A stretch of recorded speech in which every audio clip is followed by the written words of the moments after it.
You've raised a lot of points, but of them all, which do you think may be the most persuasive on the jury on your client's behalf? I think my remarks concerning the fingerprint are the most important. How effective those remarks were, of course, depends on the jury. But I think that's the question they wanted me to address myself to. Patricia Krenwinkel's fingerprint was found in the rear Sharon Tate master bedroom leading from the bedroom to the pool.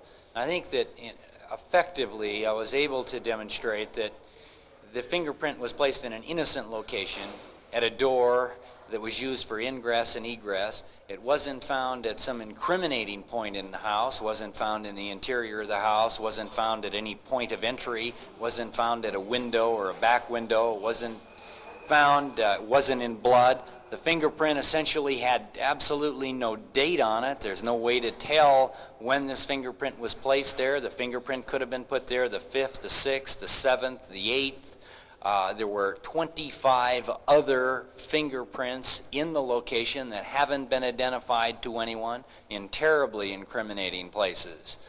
At positions very close to where the bodies were discovered, at points where the police opine that the killer or killers gained entry. I think it was the material, the argument in connection with the fingerprints that was most important to the jury. There was other evidence, Diane Lake, Linda Kasabian, but I think essentially Linda Kasabian is a problem of credibility. The jury either believes her or they don't believe her, and I rather suspect that based on her background, history, her character, her demeanor, her ability to communicate, recollect, and perceive, her admissions of untruthfulness, that she's not a believable witness in their eyes. But the physical evidence, the fingerprint, I think was most important to the jury, and hopefully I was more effective there than anywhere else. I hope so. Have you watched the jury? How do you feel about their reactions to you and what you've told them? I'm amazed. This jury's been locked up, sequestered for 7 months now. Obviously, this has to be a very boring, trying sort of situation for them, but they're very attentive, sit forward in their chairs, they listen rapidly, many of them take notes. I'm very, very impressed. A very conscientious and earnest jury. But without a defense case to offer, witnesses and evidence of your own to present, just how persuasive do you think the issues you have raised, how persuasive can they be with the jury?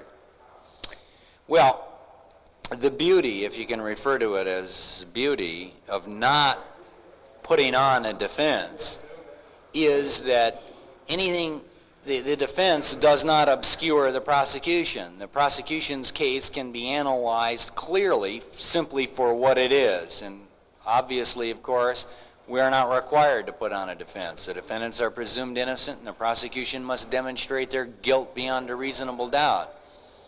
I think also that if we were to rebut every witness called by the prosecution, we might be here until 1974.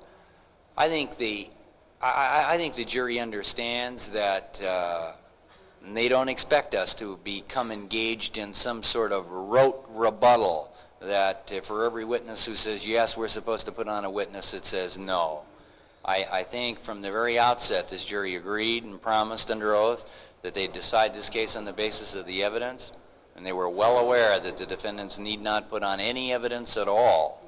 And of course that's the case. They haven't put on any, and I think the test is whether the prosecution's evidence matches up to that standard of guilt beyond a reasonable doubt.